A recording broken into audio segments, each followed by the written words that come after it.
বিহারে এসআইআর শেষ হয়ে যাওয়ার পরে আগামীকাল প্রথম পর্বের ভোট। তো এসআইআর এর যে ফলাফল এসছে তাতে হিন্দু বাদ পড়েছে 54,40,000, আর মুসলিম বাদ পড়েছে 10,59,000। বিদেশি নাগরিক বাদ পড়েছে 315 জন, তার মধ্যে মুসলিম হচ্ছে 18 জন। এই হচ্ছে 64,99,000। একদম মানে যে ফলাফলটা এসছে, বিভিন্ন রকম ফলাফল, এটা কিন্তু একদম অ্যাকুরেট ফলাফল। তো এই যে বিজেপি সরকার এসআইআর করে হিন্দুদের বাদ দেবে, রোহিঙ্গা তাড়াবে, বিদেশিদের তাড়াবে, ফলাফলটা বিহারে কি দেখলাম আমরা? বাদ পড়তে পড়েছে হিন্দুরা, মুসলিমরা ততটা বাদ পড়েনি।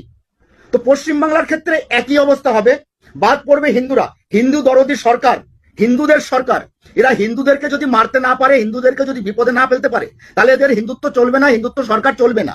হিন্দুদেরকে বিপদে যত ফেলবে, হিন্দুরা তত বিজেপির দিকে ঝুঁকবে।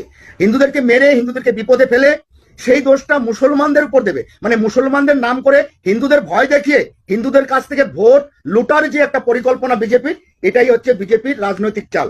সাবধান থাকবেন সবাই, সুস্থ থাকবেন। জয় হিন্দ, জয় বাংলা।